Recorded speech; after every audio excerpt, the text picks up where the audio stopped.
When I was 18, my parents handed me a wrinkled 20 and said, "My sister deserved the future, not me." No whisper, no hesitation, just a verdict in the rain. My father's voice was steel. My mother's hand was cold, and the door clicked shut behind me like the world had decided I wasn't worth keeping. I stood there soaked to the bone, suitcase at my feet, the porch, light dying above me. 5 years later, that same light flickered again. Only this time, I was the one behind the desk. And my sister was the one asking for a chance. Before I tell you how the circle closed, tell me, where are you listening from? So, I know I'm not the only one who's ever been told they didn't deserve a future. Our house in Bloomington always smelled like lemon cleaner and engine oil. My mother's obsession with appearances and my father's with control. From the outside, we looked normal. Inside, we were a quiet hierarchy with my sister Leia on top and me somewhere below the fold. Dad, Martin Avery, ran a small auto shop after leaving his teaching job. He believed sweat was proof of worth. Mama Lane kept the family books like she kept her emotions, neat columns. No room for error. And Leia, she was their miracle. Pretty articulate. A PR major with a 1,000-watt smile. Every compliment in that house curved toward her like light bending to its source. I learned early that my place was the folding chair at the edge of the dinner table.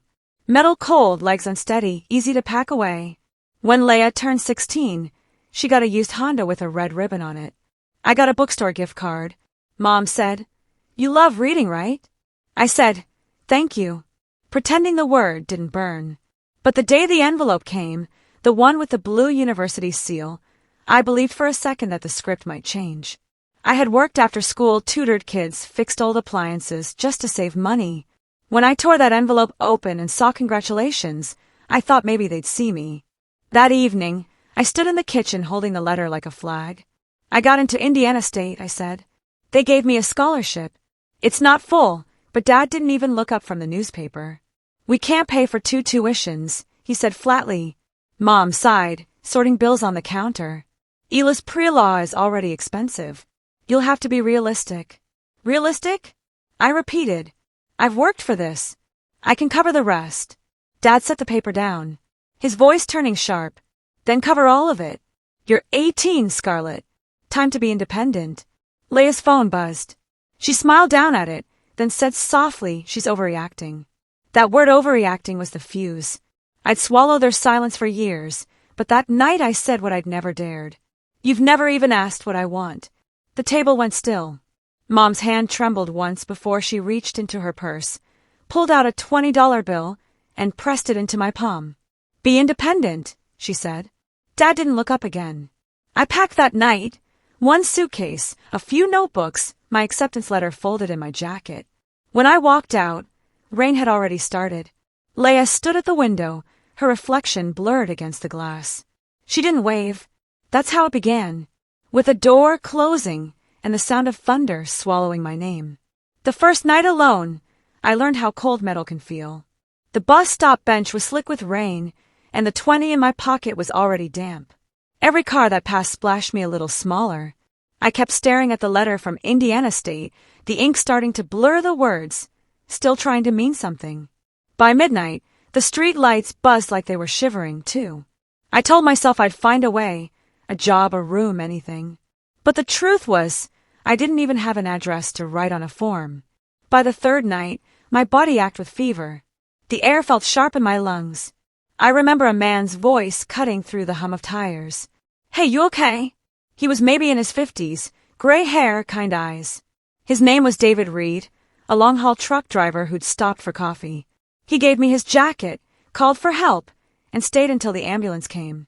The hospital lights were too bright, too clean. A nurse clipped a tag around my wrist. Name, Scarlett Avery. Address, unknown. That word hit harder than pneumonia. Unknown. When I woke, there was a styrofoam cup of orange juice on the tray and a 20 tucked neatly under it.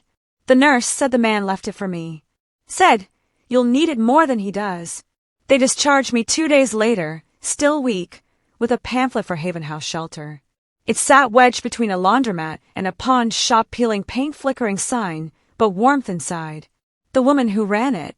Ruth Nolan looked at me, the way no one had in a long time, straight in the eye. "You get 1 bed, One lock, one chance to rebuild. That's all we ask, she said. So, I cleaned floors, folded sheets, scrubbed bathrooms. My hands cracked from bleach, but work felt like proof I existed. The other women called me the quiet one. I kept my head down, saved meal vouchers, collected job flyers. One afternoon, Ruth pinned a paper to the board. Help wanted Alvarez's Diner, 5th and Pine. It was handwritten, the kind of ad people walk past without reading. But I saw it and thought, maybe this is where it starts. The next morning, I walked there in borrowed shoes. The diner smelled like coffee and burnt toast, the kind of place that didn't pretend to be anything else. Behind the counter stood Elena Alvarez, sleeves, rolled up hairstray. She glanced at me once, saw my thrift store coat, and the hospital band still faint on my wrist. You ever wait tables? No, I said, but I learned fast. She tossed me an apron. Good. Start with the syrup bottles. If you last the week, I'll pay you. That night, as I wiped the counter and listened to rain tapping the window, I realized something silence doesn't have to mean defeat. Sometimes it's just the sound of rebuilding. Days at Alvarez's Diner bled together. Mornings thick with the smell of bacon grease. Nights echoing with the hiss of the coffee machine. My arms ached. My feet blistered, but for the first time, exhaustion felt clean. It was mine. Elena Alvarez didn't waste words. She corrected me without looking up. You missed a spot. Customers noticed details. Her tone was rough, but her eyes carried a quiet respect that grew as I stopped making excuses and started fixing things before she asked. Each shift, I watched how the place worked, who came in when, which orders piled up, which supplies ran out first. Chaos had patterns. By the second week, I started reorganizing. Salt shakers refilled by section, condiments sorted by delivery date, invoices stacked by supplier. I scribbled everything in a cheap notebook I kept in my apron pocket. One morning, a delivery truck backed into the alley late again. The driver, Ben Carter, jumped out, humming under his breath. Sorry, traffic, he said, rolling crates through the back door. I helped him unload eggs here, flour their perishables up front. He watched me for a moment, then grinned. You always sort stuff like that. Makes it easier to find things later, I said. You've got a head for systems, he replied. It was the first compliment that didn't feel like charity. That night, I stayed after closing sketching a better delivery schedule on napkins, lines and circles, arrows connecting suppliers. When Elena found it on the counter the next morning, she studied it for a long moment. You did this, I nodded, nervous. She folded it and slipped it into her apron. Keep thinking like that. The world runs on chaos. People like you keep it moving. Weeks turned into months. The diner became a living lesson in logistics. I built spreadsheets on the shelter's old computer, tracking supply, flow mapping routes, calculating hours. When Ben's truck broke down one day, I rearranged the week's deliveries over the phone. Everything arrived on time. He called me the human GPS. It made me laugh, but it also made something inside me shift. Maybe I wasn't rebuilding my life. Maybe I was designing it.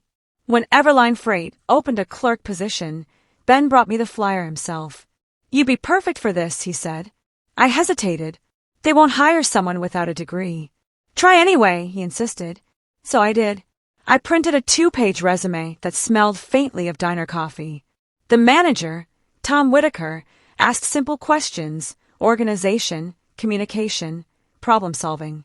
I answered, honestly, no embellishments. He leaned back, studying me. You've got no degree, but you've got instinct. We can work with that. That sentence changed everything. At Everline, I learned what control felt like: systems, roots, data. The world finally had structure and I could read it. Within a year, I became the one rewriting those roots, fixing the inefficiencies no one else saw. That was the moment I understood I didn't need their table. I was building an entire network. It took 5 years to turn that diner notebook into an empire. Emerge Operations Group started as a borrowed desk in a drafty office above a print shop. Just me and a secondhand laptop. Every invoice, every call, every sleepless night was one more brick in the wall between who I'd been and who I was becoming. By 23, that wall had a skyline view of Seattle. My company trained small businesses to run like giants. Fair pay, efficient systems, no wasted potential. I kept a few reminders framed on my office wall: the hospital wristband marked unknown address, and the wrinkled $20 bill my mother had pressed into my hand. A relic of what it cost to be forgotten. That morning, Maya, my HR manager, appeared at my door with her tablet. "New candidate for the operations coordinator position," she said. "Strong background, 3 years in prairie logistics." She paused, squinting at the screen. "Name's Leah Avery." For a second, I thought I'd misheard her. Then the air shifted heavier somehow. I didn't look up. I just said, "Schedule her for Tuesday."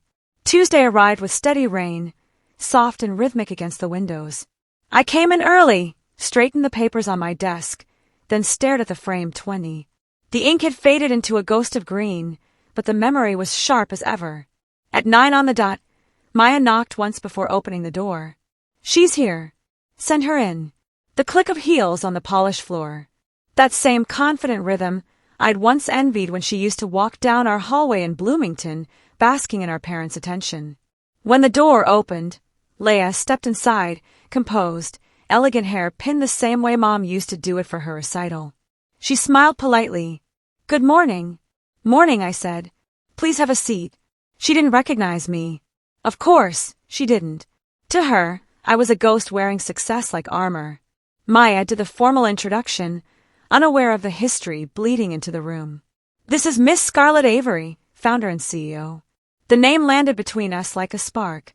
Leah blinked, a small tremor passing through her fingers as she adjusted her folder. "Avery," she echoed softly, unsure whether to connect the dots. I gestured toward the chair. "Let's begin." Her resume was solid on paper at least. She spoke about project management, team coordination, leadership under pressure. Every word was rehearsed a mask she'd probably worn for years. I listened, letting silence fill the gaps between sentences until she began to shift in her seat. "Finally," I asked, "tell me about a time you had to handle conflict." She hesitated. "Well, at my last company, there was a staff dispute. I had to enforce fairness, make sure everyone got what they deserved." I leaned forward, elbows on the desk. "Fairness," I repeated my tone. "Calm, measured. That's an interesting word. What does it mean to you?" She met my gaze, the first flicker of confusion in her eyes. "It means making sure everyone has the same chance." "Everyone?" "Yes," she said quickly. "Everyone." The word hung there sharp and unsteady. Then her eyes drifted to the wall behind me. She saw the frames, the wristband, the 20.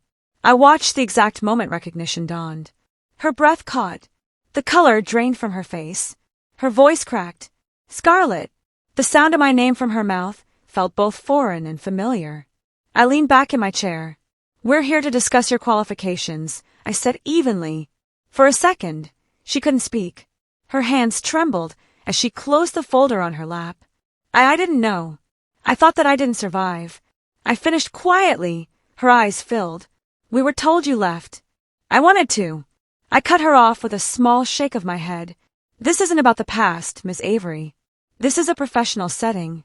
She swallowed hard, trying to find her footing again. "You've done well," she managed. "So have you," I said softly. "You've learned how to sound sincere." The room went silent except for the rain whispering against the glass. I didn't mean she started, but I raised a hand. "I'm not angry," I said. Anger was a luxury I couldn't afford. I built something instead. Her tears broke, then quick and quiet. "Mom and Dad, they miss you. They regret everything."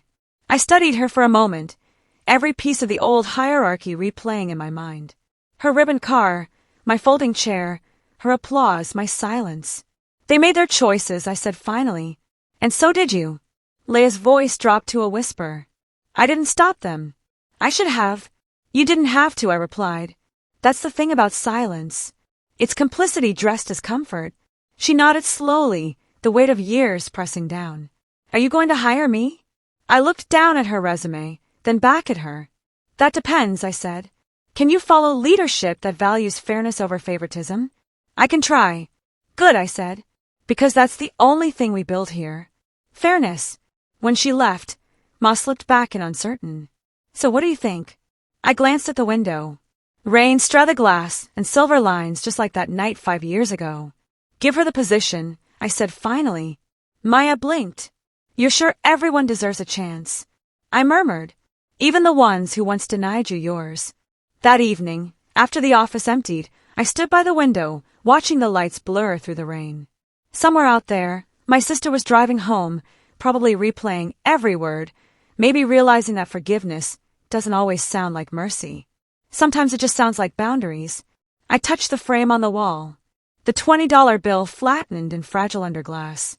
They gave me a door slam, I thought. I built an open one. The phone buzzed on my desk. Mom calling.